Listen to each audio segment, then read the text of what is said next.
What are the top concussion myths that you've heard of? You know, a lot of the myths are equipment can protect you Right. completely. Right. I have fabulous equipment. Just not true. And the other is the time frame. Mm-hmm. You had a mild concussion, you'll be fine in a day, you'll be fine in a week. And even our own emergency rooms are telling kids this still.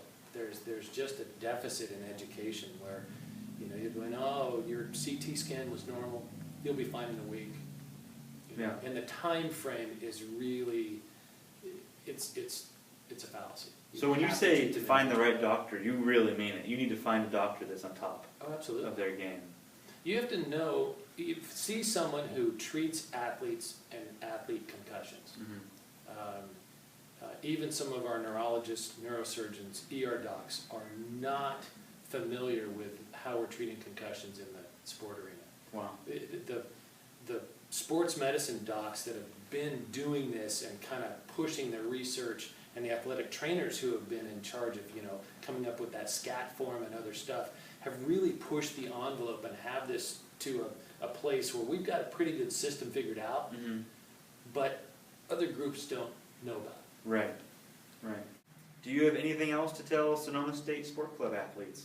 Get a baseline. Get a baseline test. $25, $30, get a baseline. Alright. I think we do $30, I say bring a friend, then it's 25. It's like, Ah. come in, get some people in, Alright. just do it. And Takes you 30 and minutes. are you starting a nonprofit that's going to try to help programs?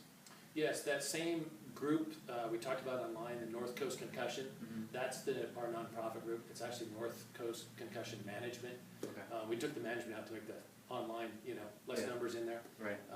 And we're trying to raise funds so that we can even have athletic trainers that we can send out to events when someone's had a concussion, and that we have a 6-step program of getting back to your sport. Right. And when you've passed through a few of the steps on the bike, a little bit of run, you're thinking, okay, now I'm going back to non-contact practice. We'd like to send a trainer out there to practice so that you can practice, have the trainer check you out, say, ooh, that was a little too much, let's back off. Mhm. Or that was great, let's come back tomorrow, we'll do a contact practice. When that goes well, okay, let's go into competition, Mm-hmm. and have a trainer actually test you on the field and get paid a little bit for his time. Right. And if we can raise funds and have that as a kitty, anybody in this group who's a doc seeing these folks and has an athlete that wants to go back, I can get a trainer out there to just do it on the field. Right. I mean, how great is that? That Send sounds down to awesome. you, on your field, with your stuff. I mean, it'd be great, and be checked out. Yeah. And that's what we hope to be able to accomplish.